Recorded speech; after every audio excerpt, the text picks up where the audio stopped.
تو یہ خزانہ جو تھا یہ کون سا قافلہ تھا اونٹوں کا یا گھوڑوں کا جس پہ یہ خزانہ سوار تھا، اور یہ خزانہ کس نے سوار کیا تھا؟ بچوں والی باتیں ہیں. تو آپ پولیس کو فون کرتے، کہتے جی ہمارا خزانہ لے گئے ہیں، ثابت کرتے کہ یہاں خزانہ تھا، اتنے لاکھ روپیہ تھا، تو یہ لے گئے ہیں، ان کی تلاشی لی جائے. کیوں نہ کیا آپ نے اگر کچھ تھا تو؟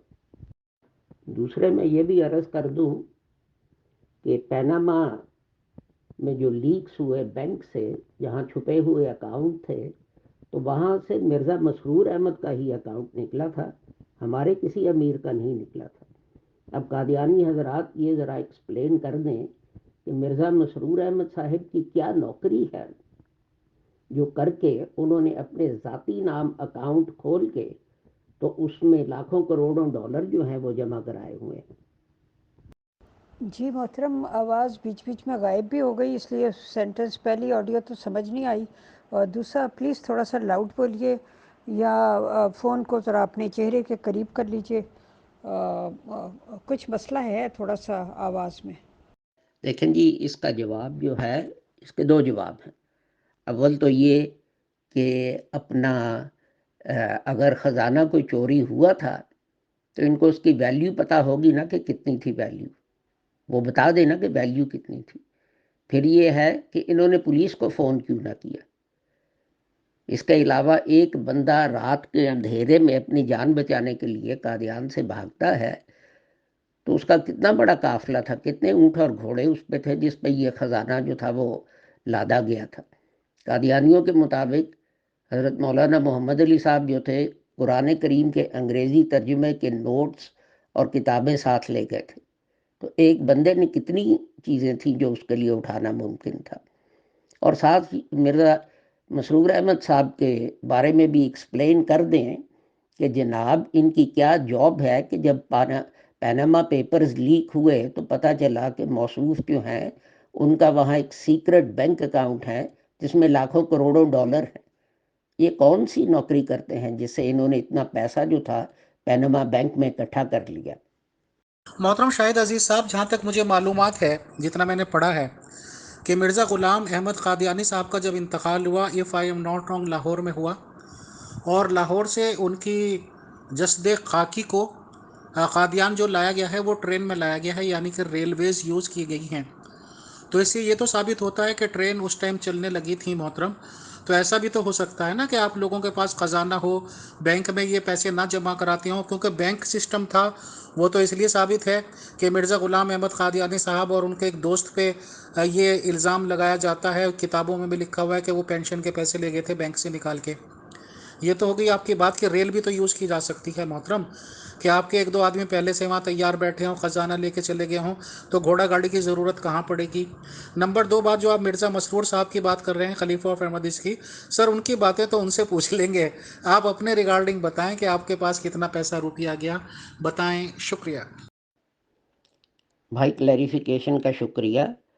آپ یہ قادیانی حضرات اتنا ہی کرتے کہ کوئی ایویڈنس ہی اس خزانے کی پیش کر دیتے. بس خزانے کا شور مچایا ہوا ہے، کوئی ثبوت پیش کرے نا کہ خزانہ کیا تھا.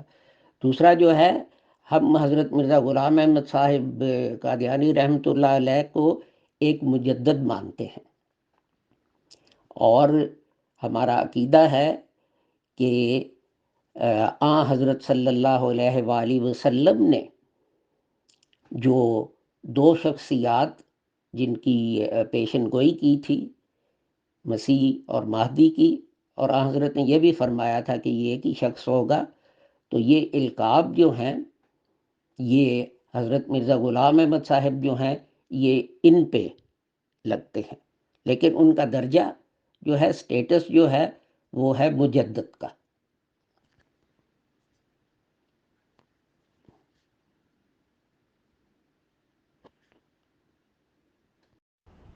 جی السلام علیکم.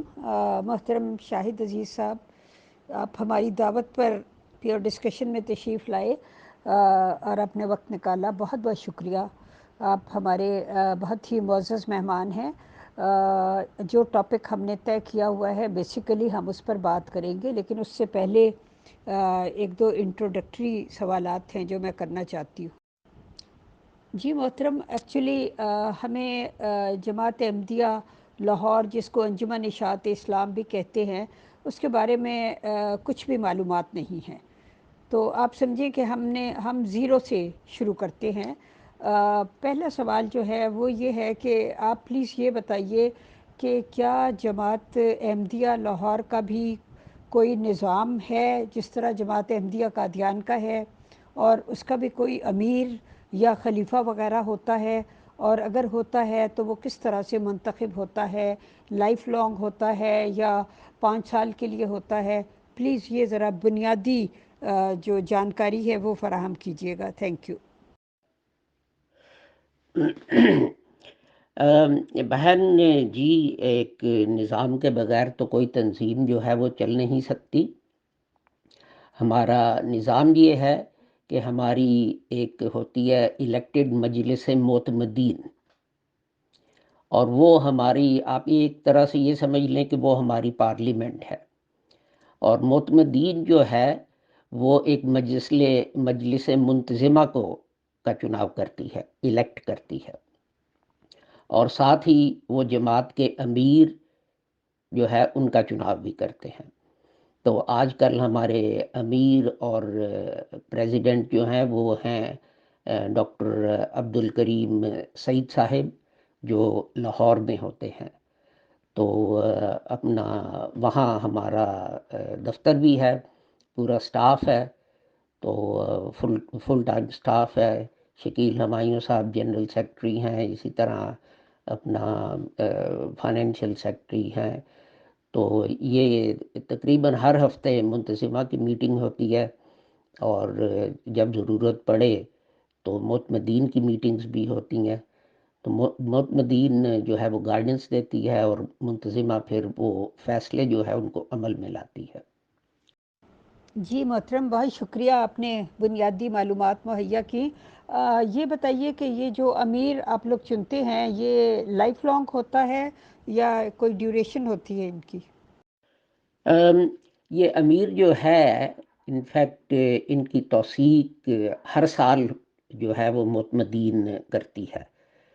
تو یعنی ٹیکنیکلی کسی بھی سال وہ نیا امیر جو ہے وہ مقرر کر سکتے ہیں، لیکن ابھی تک ان پریکٹس یہ ہوا نہیں، اور حضرت مولانا محمد علی اور مولانا صدر الدین اور ڈاکٹر سعید احمد صاحب اور ڈاکٹر اصغر حمید جو ہیں یہ تا حیات امیر رہے تھے۔ جی محترم، یہ بہت اچھی بات ہے جو آپ نے بتائی کہ ہر سال توثیق ہوتی ہے۔ اس میں ظاہر ہے جو ہیڈ ہوتا ہے اسے بھی اندازہ ہوتا ہے کہ اس نے کس طریق پہ کام کرنا ہے، کیونکہ وہ لوگوں کے آگے ایک مجلس معتمدین کے آگے جواب دہ ہوتا ہے، یا میرا مطلب ہے بات کی جا سکتی ہے۔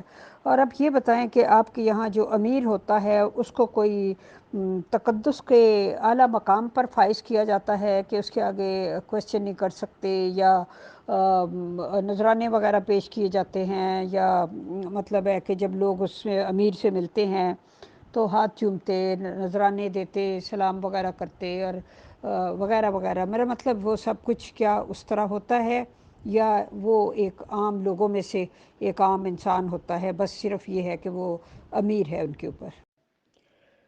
بہن بات یہ ہے کہ ہم جو ہے ہماری جماعت میں سب سے بہتر انسان جو ہوتا ہے اس کو ہم امیر چن لیتے ہیں۔ باقی امیر جو ہیں ان کا ووٹ جو ہے باقی ممبران کی طرح ایک ووٹ ہوتا ہے، منتظمہ کے وہ چیئرمین ہوتے ہیں، لیکن یہ ہے کہ اگر منتظمہ جو ہے اکثریت سے ان کی رائے کے خلاف کوئی فیصلہ کر دے تو وہ انہیں قبول کرنا پڑتا ہے۔ تو obviously حضرت امیر جو ہیں وہ ایک روحانی جماعت جو ہے اس کے ہیڈ ہیں، اور سب کی توقع یہ ہوتی ہے کہ وہ ہمارے لیے ایک جو ہے مثال قائم کریں گے کہ ہم اس کی پیروی کریں، اس کو فالو کریں۔ لیکن یہ جس طرح کہ آپ دوسری جماعتوں میں دیکھتے ہیں کہ لوگ جو ہیں کسی پیر یا خلیفہ کے ہاتھ چوم رہے ہیں اور آگے جھک رہے ہیں، ہاتھ کیا پاؤں بھی چومتے ہیں اور نذرانے کر رہے ہیں. اس طرح کی قطعاً جو ہے کوئی روایت ہماری جماعت میں نہیں. تمام جماعت کا جو ہے ادنا سے ادنا ممبر بھی جو ہے اس کو برابری ہے جماعت کے امیر کے ساتھ.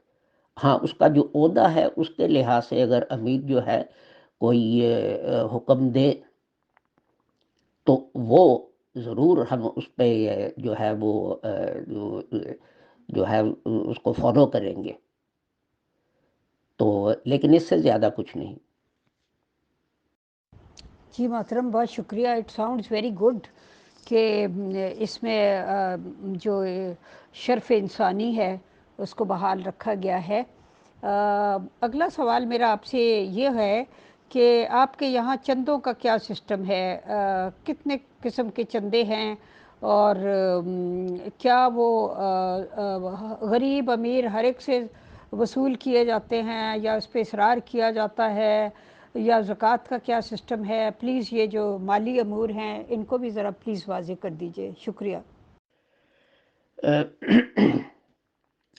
ظاہر ہے کہ اگر آپ کار میں پیٹرول نہیں ڈالیں گے تو وہ کار جو ہے وہ چلے گی کیسے؟ تو یہ جو ہے ایک تو جو ہے ماہوار چندہ ہے، لیکن وہ چندہ جو ہے ہر ممبر والنٹیریلی اپنی انکم کے مطابق دیتا ہے، اور اس چندے سے آفس جو ہے وہ چلتا ہے، تنخواہیں جو ہیں وہ دی جاتی ہیں وغیرہ وغیرہ. اس کے علاوہ زکوٰۃ جو ہے اس کا انتظام ہے کہ زکوٰۃ جو ہے وہ جماعت کو دی جاتی ہے. اسپیشل پروجیکٹس کے لیے اپیل ہوتی ہے، تو اس کے لیے لوگ جو ہیں ان چیزوں کی، ان دو مدوں کے علاوہ جو ہے وہ ایکسٹرا جو ہے قربانی جو ہے وہ کرتے ہیں.